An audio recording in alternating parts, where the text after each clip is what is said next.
जय श्री कृष्णा। राधे राधे दोस्तों, स्वागत है आपका अपने चैनल पर। आज हम लेकर आए हैं आपके लिए खरमास में सुनी जाने वाली खरमास की पौराणिक प्राचीन कथा। तो प्रेम से बोलो विष्णु भगवान की जय हो। सभी मनोकामनाओं को पूर्ण करने वाली, धन धान्य पुत्र यश और सम्मान देने वाली खरमास की संपूर्ण कल्याणकारी कथाओं को सुनाने जा रहे हैं। खरमास को नारायण का महीना भी कहते हैं, जो कि शास्त्रों में वर्णित है। जो भी भक्त खरमास की कथा सुनते हैं वह भवसागर से पार हो जाते हैं और वह जन्म जन्मांतर तक के सभी पापों से मुक्त हो जाते हैं। तो सर्वप्रथम हमें भगवान सूर्यदेव को नमस्कार करते हुए खरमास की महिमा की कथा का श्रवण करना चाहिए। ओम सूर्याय नमः, ओम आदित्याय नमः। यह महीना आध्यात्मिक रूप से स्वयं को उन्नत और संपन्न बनाने में मदद करता है। ऋषियों ने इसे खरमास इसीलिए कहा है क्योंकि इस कालदंड में प्रकृति की ऊर्जा से इंद्रिय निग्रह में मदद मिलती है और चित्त सहज रूप से वैराग्य की ओर उन्मुख होता है। यह महीना धैर्य, अहिंसा और भक्ति के लिए उपयुक्त माना जाता है। इस महीने में तीर्थ यात्रा, कथा श्रवण, कीर्तन, भजन और जप का महत्व अत्यधिक होता है। जो भी भक्त इस महीने में पूजा पाठ, होम, जप, भजन, कीर्तन या कथा श्रवण करते हैं उनका कल्याण भी होता है और भगवान नारायण और सूर्यदेव उनसे प्रसन्न होते हैं। हे नारायण, हे श्री कृष्ण, आप अपने भक्तों पर सदा कृपा बनाए रखिए। एक बार भगवान नारायण और श्री कृष्ण जी की एक दिव्य और अद्भुत कथा। एक राजा ने भगवान श्री कृष्ण का एक सुंदर मंदिर बनवाया और वहां एक पुजारी को नियुक्त किया। फिर समय बीतने के साथ ही राजा भी बूढ़ा हो गया, लेकिन उसकी एक परंपरा थी कि वह हर सुबह सैनिकों के हाथों भगवान को फूलों की माला भेजता था और पुजारी वह माला भगवान के गले में अर्पित करते थे। फिर जब राजा भगवान के दर्शन के लिए आता था तो पुजारी भगवान के गले से माला उतारकर राजा को प्रसाद के रूप में दे देता था। यह परंपरा बहुत समय से चली आ रही थी। फिर एक दिन राजा की तबीयत खराब हो गई तो राजा ने सिपाही को माला भेजा और यह कहने को कहा कि आज वह मंदिर नहीं आएंगे।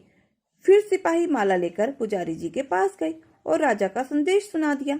पुजारी ने भगवान को माला अर्पित की और सोचा कि इतने वर्षों में भगवान का हार केवल राजा ने ही पहना है, लेकिन आज मुझे यह माला पहनने का अवसर मिल रहा है।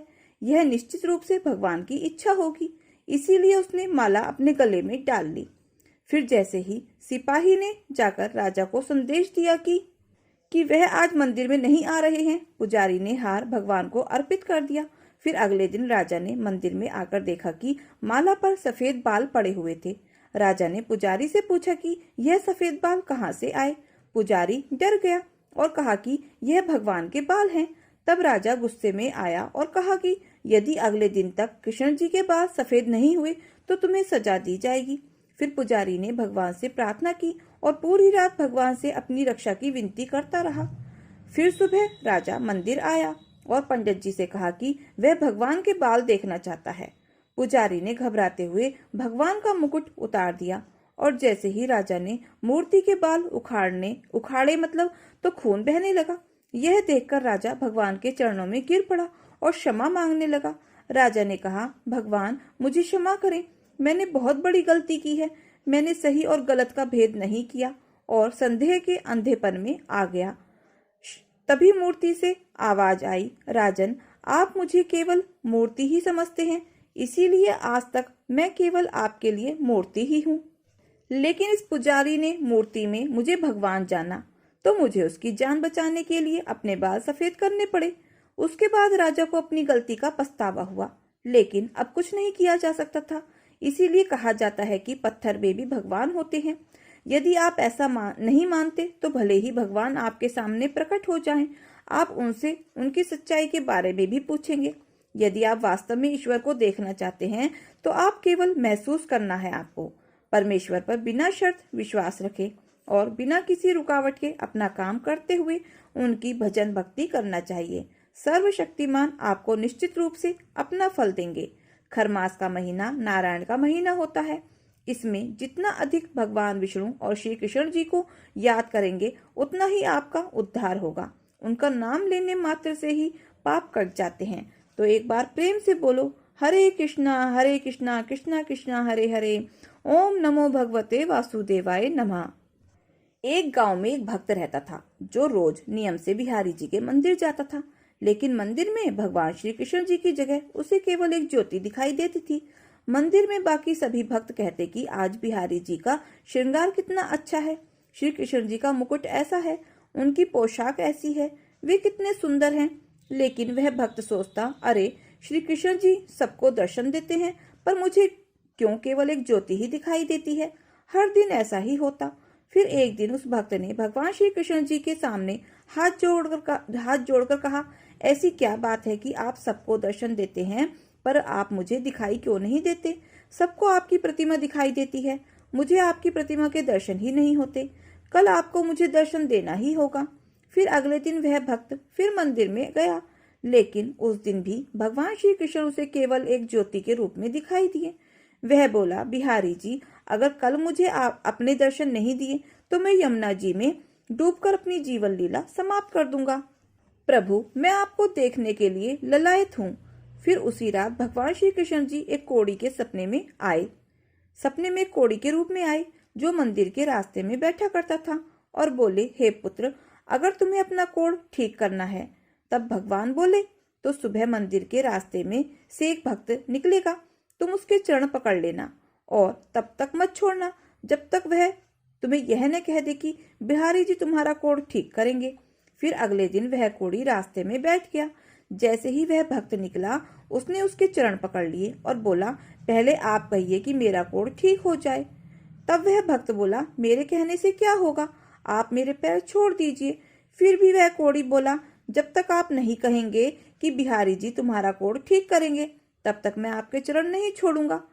फिर वह भक्त चिंतित था कि बिहारी जी दर्शन क्यों नहीं दे रहे हैं और ऊपर से यह कोढ़ी जो मुझे परेशान कर रहा था। तो उसने झुंझलाते हुए बोला, जो बिहारी जी तुम्हारा कोढ़ ठीक करेंगे। और फिर वह मंदिर चला गया। फिर मंदिर जाकर उसने देखा कि बिहारी जी के दर्शन हो रहे हैं।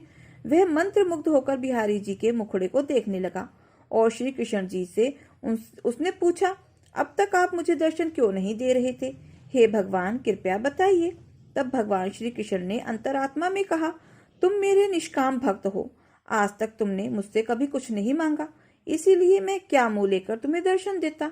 यहाँ सभी भक्त कुछ ना कुछ मांगते रहते हैं, इसीलिए मैं उनसे नजर मिला सकता हूँ। लेकिन आज तुमने रास्ते में उस कोढ़ी से कहा कि बिहारी जी तुम्हारा कोढ़ ठीक कर देंगे, तो मैं तुम्हें दर्शन देने आ गया। इस कथा का तात्पर्य यह है कि भगवान की निष्काम भक्ति ही करनी चाहिए। भगवान की भक्ति करके यदि संसार के लोग सुख ही मांगे तो वह भक्ति नहीं, वह तो सौदेबाजी है। तो एक बार प्रेम से बोले, बाके बिहारी लाल की जय हो। बहुत समय पहले की बात है। एक नगर में एक बड़ा शिव मंदिर था जिसके पास एक पुराना पीपल का पेड़ था। उस पेड़ पर एक गोरैया पक्षी का जोड़ा रहता था। वह दोनों पक्षी प्रतिदिन मंदिर की आरती सुनते और शिव जी की भक्ति में लीन हो जाते थे। उनकी भक्ति इतनी गहरी थी कि वह अपना भोजन पानी भूलकर शिव जी की आराधना में लगे रहते थे। जब भी मंदिर की घंटी बजती और आरती होती तो वे दोनों पक्षी वहां पहुंच जाते और भगवान शिव की पूजा करते। फिर पूजा के बाद वे अपने भोजन और पानी की तलाश में निकल जाते। इस मंदिर के पास एक बूढ़ी माँ का घर था जहाँ वह अकेली रहती थी। उनकी कोई संतान नहीं थी और न ही कोई रिश्तेदार था। वह अपना जीवन अकेले ही व्यतीत कर रही थी, लेकिन हर दिन वह छत पर पक्षियों के लिए दाने और पानी डालती थी। वह दोनों पक्षी रोज उनकी छत पर आते, दाना चुगते और पानी पीते। फिर वे अपने बच्चों के लिए भी दाना ले जाते। इस तरह उस बूढ़ी माँ ने उन पक्षियों की मदद की और उनका जीवन आराम से चल रहा था। फिर एक दिन वह बूढ़ी माँ बीमार हो जाती है और बिस्तर पर पड़ जाती है, जिससे अब उनकी सेवा करने वाला कोई नहीं था। वह छत पर दाना और पानी भी नहीं रख पा रही थी और अपनी बीमारी के कारण वह चल भी नहीं पा रही थी और बिस्तर पर पड़ी रहती थी। कोई उन्हें पानी या दवा देने नहीं आता था। फिर इस बीच वह दोनों पक्षी जब अपनी रोज की तरह छत पर आते तो पाते हैं कि वहां पर दाना और पानी नहीं रखा है। उन्हें लगता है कि बूढ़ी माँ कहीं चली गई है। फिर कुछ दिन बीतते हैं और बूढ़ी माँ की हालत और खराब हो जाती है। एक दिन जब वह पक्षी छत पर आते हैं तो वह बूढ़ी माँ का पता नहीं पाते।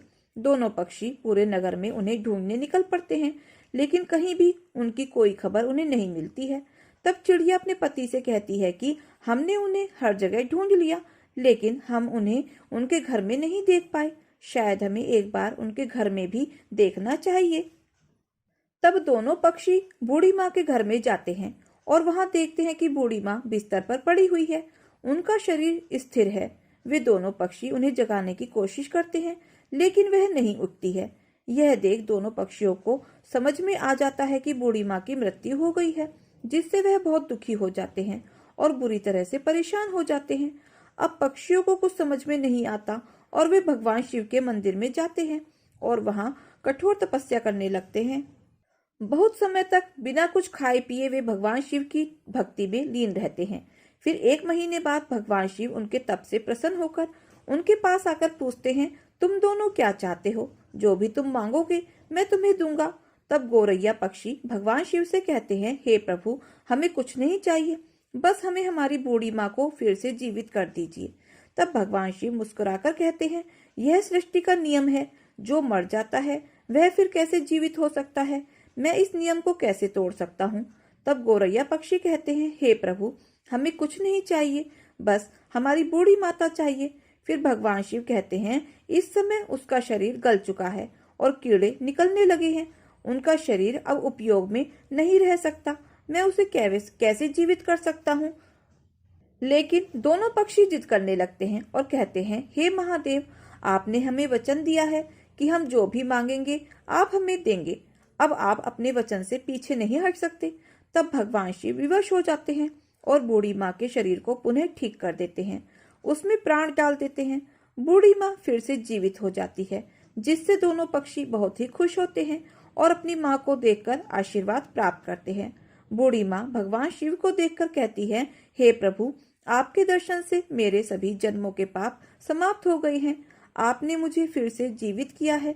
प्रभु, मैंने ऐसा क्या पुण्य का कार्य किया है? तब भगवान शिव ने कहा कि मैंने तुम्हें तुम्हारे कर्मों के कारण जीवित नहीं किया है, बल्कि इन 2 पक्षियों के कारण तुम्हें जीवित किया है। इन दोनों पक्षियों ने एक पैर पर खड़े होकर मेरी पूजा की थी और मैंने उन्हें आशीर्वाद दिया था और उन्हीं की वजह से तुम आज जिंदा हो। यह वही पक्षी हैं जो तुम्हारी छत पर दाना चुगने और पानी पीने आते हैं। यह जानकर बूढ़ी माँ को बहुत ही आश्चर्य होता है। तब उसने भगवान शिव को प्रणाम किया और भगवान शिव ने कहा, तुम्हारी भक्ति, इन पक्षियों के प्रति प्रेम और अनुदान करने से मैं बहुत प्रसन्न हूँ। मैं तुम्हें आशीर्वाद देता हूँ कि तुम असाध्य से भी असाध्य रोग को दूर कर सकोगी और तुम्हारे पास जो भी आएगा उसकी सभी मनोकामनाएं पूरी होंगी। यह सब जानकर बूढ़ी माँ को अत्यधिक आश्चर्य हुआ और उसने भगवान शिव को प्रणाम किया। इसके बाद भगवान शिव वहां से अंतर्ध्यान हो गए। फिर वह बूढ़ी माँ अपनी छत पर दाना और पानी रखने लगी। वह पक्षियों का जोड़ा वहां आकर दाना चुगते और पानी पीते और अपने बच्चों के साथ प्रसन्नचित रहते। तब बूढ़ी माँ ने उन पक्षियों से कहा, तुम दोनों ने मुझे जीवन दान दिया है, भगवान शिव की आराधना की है और अपने लिए कुछ न मांगकर मेरे लिए मांगा है। मैं चाहती हूँ कि तुम मेरे घर में ही मेरे आंखों के सामने रहो। यह सुनकर दोनों पक्षी उसकी बात मानते हैं और उसके घर में आकर रहने लगते हैं। इस प्रकार दिन बीतने लगे और बूढ़ी माँ और पक्षियों की चर्चा दूर दूर तक होने लगी कि एक बूढ़ी माँ है जो मरकर भी जीवित हो गई है और उसमें अजीब सी शक्तियां भी आ गई हैं। अब ढेर सारे लोग अपने दुख और परेशानियों को लेकर उस बूढ़ी माँ के पास आने लगे। यह देखकर बूढ़ी माँ सबसे पहले भगवान शिव की पूजा करने को कहती और फिर जो औषधि के रूप में भगवान शिव की विभूति देती, उन्हें आशीर्वाद देकर वह उन्हें विदा कर देती। फिर धीरे धीरे वो लोग भी भगवान शिव की पूजा करने लगे और इस प्रकार उन सभी के दुख दर्द दूर होने लगे। इस प्रकार बहुत दिन बीत गए और एक दिन जब बूढ़ी माँ वृद्धावस्था में आ गई तो उसने जीवित समाधि ले ली और उसके बाद उस स्थान पर एक भव्य मंदिर बनवाया गया जो आज भी गुजरात में स्थित है और जिसे चिड़िया वाली बूढ़ी माता के नाम से जाना जाता है। उस मंदिर में आज भी गोरैया पक्षियों का जोड़ा हमेशा दिखाई देता है और इस तरह से सबका कल्याण होता है। तो प्रेम से बोलिए, जय हो चिड़िया वाली बूढ़ी माँ की जय हो, भोलेनाथ भगवान की जय हो। एक समय की बात है, एक साधु भगवान सूर्यदेव की तपस्या कर रहे थे, जिससे उनकी तपस्या से प्रसन्न होकर भगवान सूर्यदेव ने उनसे वरदान मांगने को कहा। तब साधु ने सूर्य भगवान से राजसी सुख भोगने की इच्छा व्यक्त की। तब सूर्य भगवान ने कहा, मुनि, तुम माता लक्ष्मी की आराधना करो, उनकी तपस्या करो, उनके आशीर्वाद से तुम्हारी यह इच्छा भी पूरी होगी। यह कहकर सूर्य भगवान अंतर्ध्यान हो गए। अब साधु को राजसी सुख भोगने की इच्छा तीव्र हो गई और उसने देवी लक्ष्मी की कठोर तपस्या शुरू कर दी, जिससे उसकी तपस्या के परिणाम स्वरूप देवी लक्ष्मी ने उसे राज सुख भोगने का वरदान दे दिया। वरदान प्राप्त करके साधु राजा के दरबार में पहुंचा और राजा का मुकुट नीचे गिरा दिया। यह देखकर राजा क्रोधित हो गया, लेकिन तभी राजकुमार से एक सर्प निकलकर बाहर चला गया। यह देखकर राजा का क्रोध समाप्त हो गया और उसने साधु को मंत्री बनाने का प्रस्ताव दिया। फिर साधु ने यह प्रस्ताव स्वीकार कर लिया और मंत्री बन गया। फिर कुछ समय बाद साधु ने राजमहल में जाकर सभी लोगों को बाहर निकलने का आदेश दिया। क्योंकि वे साधु के चमत्कार देख चुके थे, इसलिए उनके कहने पर सभी लोग बाहर आ गए और फिर वह राजमहल स्वयं गिरकर ध्वस्त हो गया। इस घटना के बाद साधु का प्रभाव बढ़ता गया और उसने अपने अभियान में एक दिन राजमहल के सामने स्थित गणेश जी की मूर्ति को हटवा दिया। उसने सोचा कि मूर्ति राजमहल के सौंदर्य को बिगाड़ रही थी। फिर एक दिन साधु ने राजा से कहा कि उसके कुर्ते में सांप है, इसीलिए वह अपना कुर्ता उतार दे।